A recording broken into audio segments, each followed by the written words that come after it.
ప్రభుత్వం వెంటనే నశించాలి కూటమి ప్రభుత్వం వెంటనే నశించాలి కూటమి ప్రభుత్వం వెంటనే ఎమ్మెల్యే విరూపాక్షులు వెంటనే కూటమి ప్రభుత్వ అక్రమాలను వెంటనే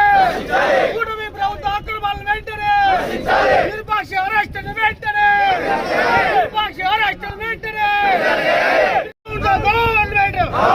పోలీసు వైఖరి నశించాలి పోలీసు వైఖరి నశించాలి కూడా నిన్న రాత్రి మా పార్టీ కార్యకర్తలు సంఘాలలో గిరి అనే అబ్బాయిని రాత్రి ఇంటికి వెళ్ళి టీడీపీ కార్యకర్తలు దౌర్జన్యంగా ఏమీ కూడా చేయలేదు. ఆ అబ్బాయి ఇంట్లో ఉన్నాడు. దౌర్జన్యంగా వెళ్ళి ఆ అబ్బాయిని ఒక 15 మంది దాకా వెళ్ళి ఆ అబ్బాయిని కొట్టడం జరిగింది. కొడుతున్నప్పుడు ఆ అబ్బాయి ఎమ్మెల్యే గారికి కాల్ చేసి, అన్న నన్ను రక్షించండి, మీరు వచ్చేసరికి నన్ను చంపేస్తారేమో అని ఆ అబ్బాయి ఒక భయాందోళనలో అన్నకి కాల్ చేయడం జరిగింది.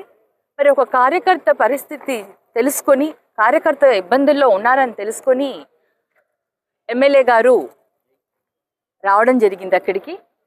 ఇది అంతా కూడా కావాలని ఒక ప్రీ ప్లాన్డ్గా, ఇట్స్ ఆల్ అండ్ ఫ్యాబ్రికేటెడ్ ఒక ఈ కేసు అంతా కూడా వాళ్ళు కావాలని చేశారని ఇందులో బాగా క్లియర్గా తెలిసిపోతుంది.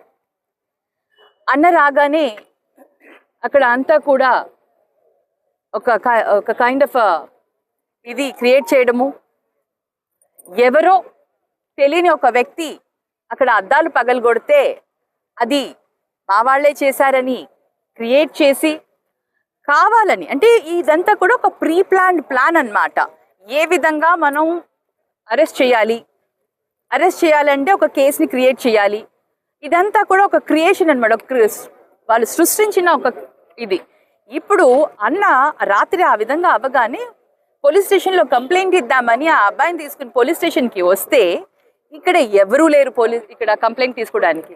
కొన్ని అవర్స్ ఇక్కడే కూర్చొని ఇంకా ఎవరు లేరు కదా అని చెప్పి ఆయన ఇంటికి వెళ్ళే సమయంలో వచ్చి మీరు ఇక్కడే కూర్చోవాలని మళ్ళీ ఎమ్మెల్యే గారిని ఫోర్స్ చేయడము, దుర్భాషలాడము, ఇవన్నీ కూడా జరిగాయి. అన్న ఇంటికి వెళ్ళిపోయారు, ఎమ్మెల్యే గారు ఇంటికి వెళ్ళిపోయారు. ఆ మధ్యలో ఈ తెలియని ఒక ఫ్యాబ్రికేషన్, అంటే దాన్ని ఒక క్రియేట్ చేయడం, ఒక ఎస్సీ వాళ్ళని వెళ్ళడం, కొట్టడం, మళ్ళీ వాళ్ళ ఇంట్లో ఒక మహిళ పైన ఏదో దౌర్జన్యం అనడం, ఇవన్నీ కూడా అంటే ఎంత రాజకీయాలు అనేది ఎంత నీచంగా దిగజారిపోయాయి, ఎంత దౌర్జన్యం. అంటే పార్టీలు ఏమీ శాశ్వతం కాదు కదా.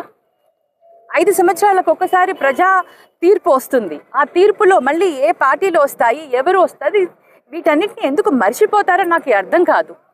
కేవలం కక్షలు, సాధింపులు అనేసి ఎదుటి వాళ్ళు ఎదగకూడదు, ఎదుటి వాళ్ళు మంచిగా ఏది చెయ్యకూడదు, ఏ పార్టీకి ఎవరైనా సపోర్ట్ చేస్తే వాళ్ళపైన కేసులు పెట్టడం, ఇది అసలు ప్రజాస్వామ్యం ఎక్కడ పోతుంది?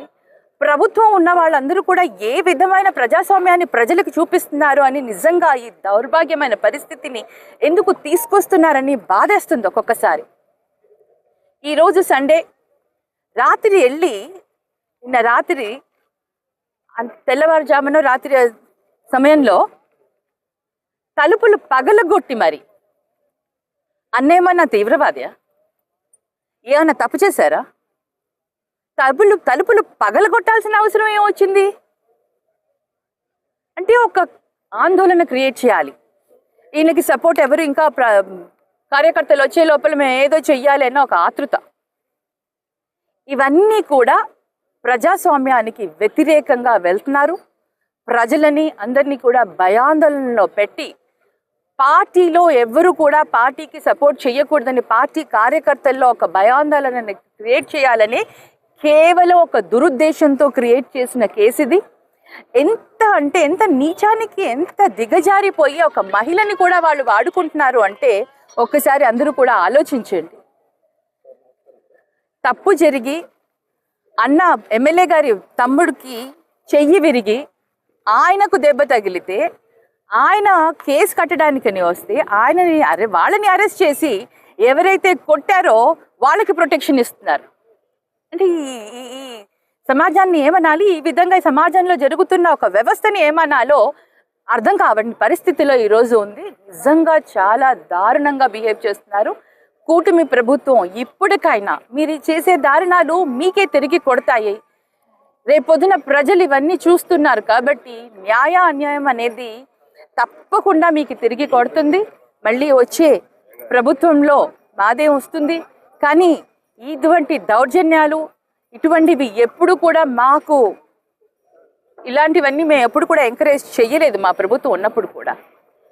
మరి ఈసారి ఇప్పుడు ఈ ప్రభుత్వంలో కూటమి ప్రభుత్వంలో ఎందుకు ఈ విధంగా ఎంకరేజ్ చేస్తున్నారు? ఎవరికి ఏం సాధించాలనుకుంటున్నారో తెలీదు.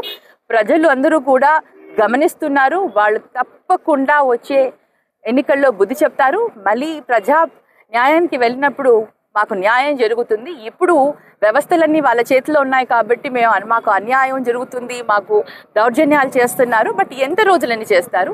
అది కొద్ది కాలమే. ఆ తర్వాత ప్రజా తీర్పుతో మరి ప్రజలు మాకు న్యాయం చేస్తారని మేము అంతా భావిస్తున్నాము. తప్పకుండా దీన్ని తీవ్రంగా ఖండిస్తున్నాము. ఇలాంటి చర్యలు ఇలాంటి పద్ధతి ఎప్పుడు కూడా ఉండకూడదు అనేసి మేము స్ట్రాంగ్గా కూటమి ప్రభుత్వాన్ని చేస్తున్న ఈ చర్యలని తీవ్రంగా ఖండిస్తున్నాం. మన నంద్యాల పట్టణంలో అత్యంత నమ్మకమైన dental hospital KM Reddy dental care and implant centre. పంటి నొప్పి లేదా రంగుమారిన పండ్లతో బాధపడుతున్నారా? అయితే సంప్రదించండి. KM Reddy dental care and implant centre, municipal office ఎదురుగా, Padmavati Nagar road, Nandyal.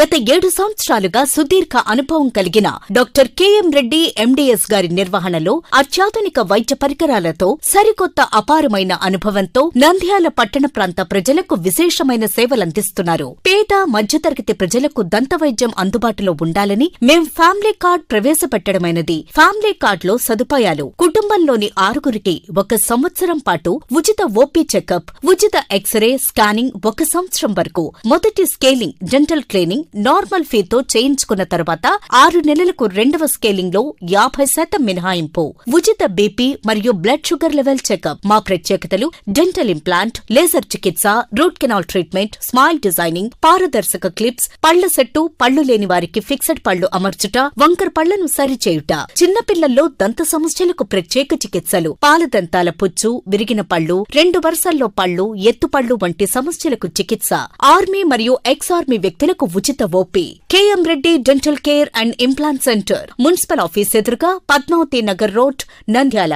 Phone numbers 08514314856 and 9959153005.